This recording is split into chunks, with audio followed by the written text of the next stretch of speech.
പാപകൃത്യങ്ങളോട് ഗൗരവം കുറഞ്ഞു വരുന്നു എന്നത് പ്രസക്തമായ ഒരു ചോദ്യമാണ്. പ്രത്യേകിച്ച് പാപങ്ങൾ പൊറുക്കപ്പെടുന്ന മഗ്ഫിറത്തിന്റെ 10 എന്ന വിശേഷത ലഭിച്ച റമളാനിന്റെ 2ാമത്തെ 10-ൽ ഈ ഒരു വിഷയം ചർച്ച ചെയ്യുന്നത് ഉചിതമാണെന്ന് എനിക്ക് തോന്നുകയാണ്. പാപങ്ങളിലേക്ക് നയിക്കുന്നത് പിശാചാണെന്നും പിശാച് നിങ്ങളുടെ വ്യക്തമായ സ്പഷ്ടമായ ശത്രുവാണെന്നും പരിശുദ്ധ ഖുർആൻ ഇടയ്ക്കിടെ നമ്മോട് ഉണർത്താറുണ്ട്. എന്നാലും പിശാചിന്റെ വലയങ്ങളിലും പിശാചിന്റെ കെണികളിലും നമ്മൾ പെടുകയും ചില ആളുകൾ നിരന്തരമായി ചില വൃത്തികേടുകളിൽ ചില തോന്നിവാസങ്ങളിൽ മുഴുകുമ്പോ മറ്റു ചിലർ അറിയാതെ ചില നൈമിഷിക താല്പര്യങ്ങളിൽ ദുർബലമായ നിമിഷം കൊണ്ട് പെട്ടുപോവുകയാണ്. ഏതായാലും നമ്മൾക്കിവിടെ ചർച്ച ചെയ്യാനുള്ളത് പാപങ്ങൾ ലഘൂകരിച്ച് കാണാൻ പറ്റുമോ ഇല്ലേ എന്നതാണ്. അങ്ങനെ ലഘൂകരിച്ച് കാണുന്ന ആളുകളോട് പടച്ച റബ്ബിന്റെ പ്രതികരണം എങ്ങനെ എന്നൊക്കെ നമ്മൾക്ക് ഇന്ന് ചർച്ച ചെയ്യണം. നമ്മൾക്കൊക്കെ അറിയുന്നത് പോലെ സൂറത്തുൽ അറാഫിൽ അല്ലാഹു റബ്ബ് സുബ്ഹാനഹു വ തആല നമ്മോട് പഠിപ്പിക്കുകയാണ്, وَلَقَدْ خَلَقْنَاكُمْ ثُمَّ صَوَّرْنَاكُمْ ثُمَّ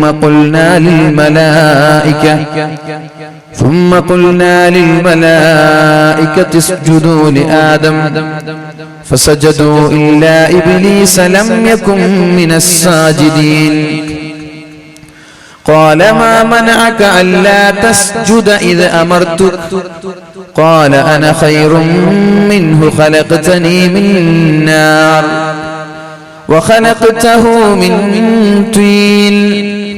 الله رب سبحانه وتعالى മഹാനായ ആദം നബി അലൈഹിസ്സലാമിന്റെ മുമ്പിൽ സാഷ്ടാംഗം ചെയ്യുവാൻ മലക്കുകളോട് കൽപ്പിച്ചപ്പോഴാണ് ഇബ്ലീസ് വിസമ്മതിച്ചു പോയത്.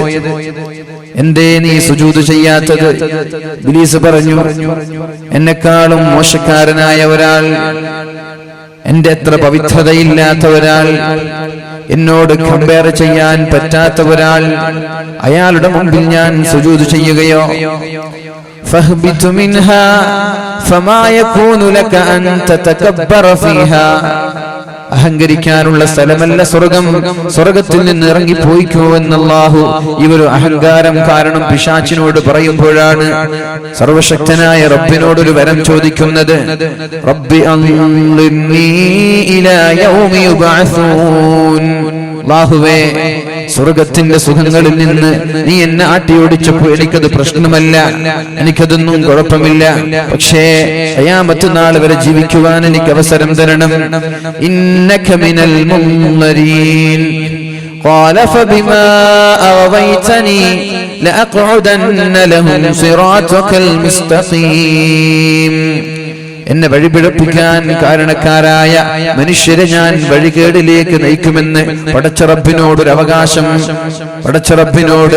പടച്ചറബിനോടൊരു വരം ചോദിച്ചു വാങ്ങുകയാണ്.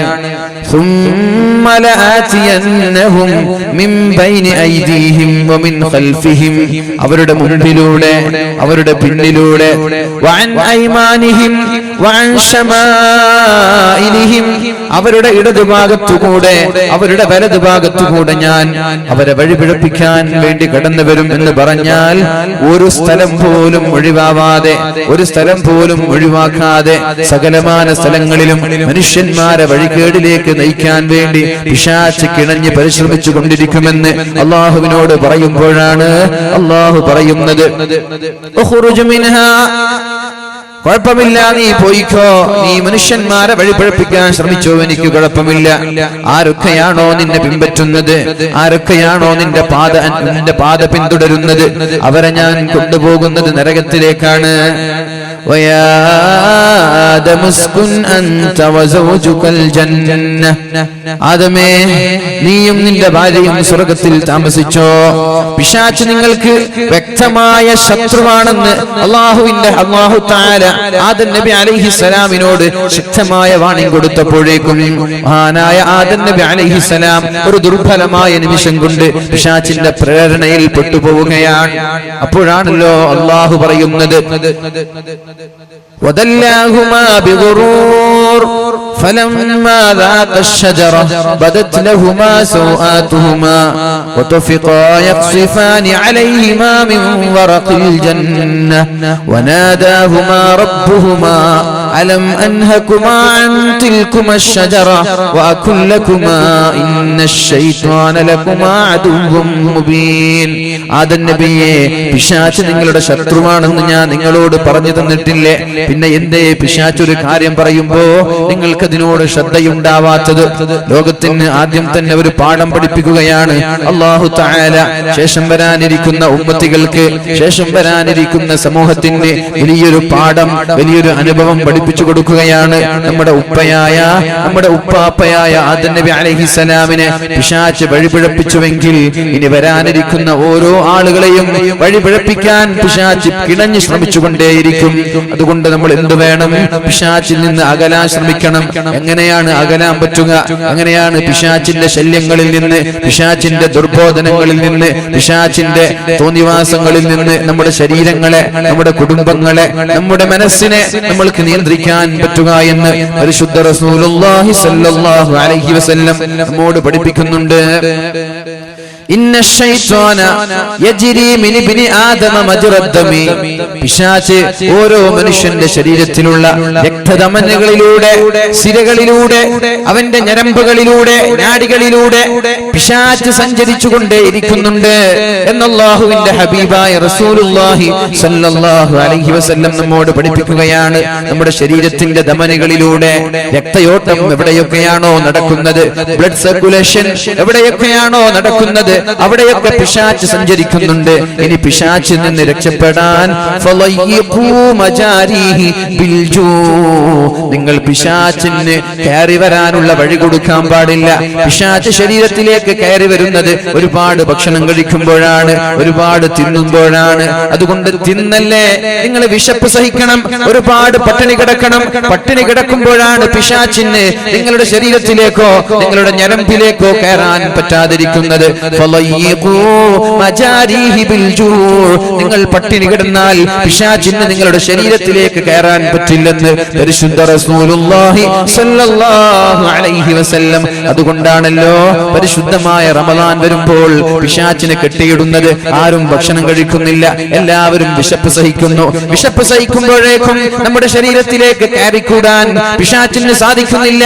അപ്പൊ ശരീരത്തിൽ നിന്ന് പിശാചിനെ ആട്ടിയോടിക്കാൻ ഏറ്റവും നല്ല ആയുധം അത് പട്ടിണി കിടക്കലാണെന്ന് മുഹമ്മദുർ റസൂലുള്ളാഹി സ്വല്ലല്ലാഹു അലൈഹി വസല്ലം, അല്ലാഹുവിന്റെ ഹബീബായ റസൂലുള്ളാഹി സ്വല്ലല്ലാഹു അലൈഹി വസല്ലം തന്റെ പ്രിയപ്പെട്ട പത്നിയോട് പറയുന്നുണ്ട്.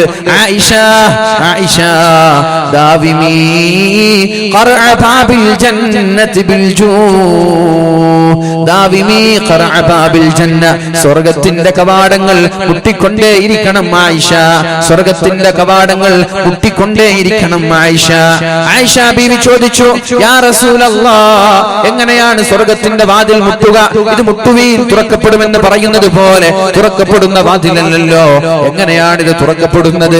അപ്പോഴാണ് അല്ലാഹുവിന്റെ ഹബീബ് പറഞ്ഞത്, ഒരുപാട് പട്ടിണി കിടക്കുമ്പോ, ഒരുപാട് വിശപ്പ് സഹിക്കുമ്പോ സ്വർഗ്ഗത്തിലേക്കുള്ള എളുപ്പവഴി നിനക്ക് ലഭിക്കാമെന്ന് അല്ലാഹുവിന്റെ റസൂൽ സല്ലല്ലാഹു അലൈഹി വസല്ലം ആയിഷ ബീവി റളിയല്ലാഹു അൻഹയോട് പഠിപ്പിക്കുകയാണ്. അതുകൊണ്ടാണ് റഅയ്തുൽ ഹിലാൽ തുമ്മൽ ഹിലാൽ തുമ്മൽ ഹിലാൽ, ഒന്നാമത്തെ ചന്ദ്രനെ കണ്ടു, രണ്ടാമത്തെ ചന്ദ്രനെ കണ്ടു. 3 മാസമായി അല്ലാഹുവിന്റെ ഹബീബിന്റെ വീട്ടിൽ അടുപ്പത്ത് തീ പുകഞ്ഞിട്ടില്ല എന്ന് പറഞ്ഞത് പിശാചിനെ ശരീരത്തിൽ നിന്ന് അകറ്റാൻ വേണ്ടിയാണ്, വെറുതെയല്ല. ഉമ്മഹാത്തുൽ മുഅ്മിനീൻ, നമ്മുടെ മുഅ്മിനീങ്ങളായ മുഅ്മിനാത്തുകളായ സകലമാന അടിമകളുടെയും ഉമ്മമാരാണല്ലോ അല്ലാഹുവിന്റെ ഹബീബിന്റെ ഭാര്യമാർ. അവര് പട്ടിണി കിടന്നാലേ പിശാചിന്റെ ശല്യങ്ങളിൽ നിന്ന് അവർക്ക് രക്ഷപ്പെടാൻ പറ്റുകയുള്ളൂ. നമ്മൾക്കും പിശാചിന്റെ ശല്യങ്ങളിൽ നിന്ന്, പിശാചിന്റെ തോന്നിവാസങ്ങളിൽ നിന്ന് രക്ഷപ്പെടാനുള്ള മാർഗം പട്ടിണി കിടക്കലാണ്. അപ്പോൾ കഞ്ചാവിന്റെ ആവശ്യമില്ല, സ്മോക്ക് ചെയ്യേണ്ട ആവശ്യമില്ല, വ്യഭിചാരങ്ങളുടെ ആവശ്യമില്ല, ഒരുപാട് തോന്നിവാസങ്ങളുടെ ആവശ്യമില്ല. പട്ടിണി കിടക്കുന്ന ആളുകൾക്ക് തിന്മയോട് താല്പര്യമുണ്ടാവൂല, അവന്റെ ശരീരം തിന്മയിലേക്ക് അവനെ നയിച്ചു കൊണ്ടുപോകൂല. ഒരുപാട് തിന്ന് വയറ് നിറഞ്ഞു അല്ലാഹുവിന്റെ ഹബീബായ റസൂലുള്ളാഹി സ്വല്ലല്ലാഹു സല്ലല്ലാഹു അലൈഹി വസല്ലം പറഞ്ഞുവല്ലോ, അവസാന കാലഘട്ടം വരുമ്പോ എന്റെ ഉമ്മത്തിന് രണ്ട് ചിന്തകൾ മാത്രമേ ഉണ്ടാവുകയുള്ളൂ. അവസാന കാലഘട്ടം വരുമ്പോ രണ്ട് ചിന്തകൾ. ഒന്ന് വൽ ബത്ൻ, അവന്റെ പള്ള, അവന്റെ വയറ് എങ്ങനെയെങ്കിലും നിറക്കണമെന്ന് റോഡിന്റെ ഇരു സൈഡുകളിലുള്ള, റോഡിന്റെ ഇരുവശങ്ങളിലുള്ള ഏതെങ്കിലും ഫാസ്റ്റ് ഫുഡുകളിൽ ചെന്നുകൊണ്ട് വയറ് നിറക്കുക എന്ന ചിന്തയല്ലാതെ വേറൊരു ചിന്തയും അവൻ ഉണ്ടാവാൻ സാധ്യതയില്ല. അതേപോലെ വൽ ഫർജു, ഗുഹ്യസ്ഥാനം, അവന്റെ വികാരങ്ങൾ പൂർത്തീകരിക്കണം. അവന്റെ ഗുഹ്യാവയവങ്ങൾ ഹറാമെന്നില്ല, ഹലാലെന്നില്ല, എവിടെയാണ് ലഭിക്കുന്നത് അവിടെ പോയി അവന്റെ വികാരങ്ങൾ ശമിപ്പിക്കണം. അങ്ങനെ വയറ്റിന്റെയും ശരീരത്തിന്റെയും വികാരങ്ങളെ ഹറാമോ ഹലാലോ നോക്കാതെ ശമിപ്പിക്കുന്ന ഒരു കാലം അവസാന കാലഘട്ടത്തിൽ വരുമെന്ന് മുഹമ്മദുർ റസൂലുള്ളാഹി സ്വല്ലല്ലാഹു അലൈഹി വസല്ലം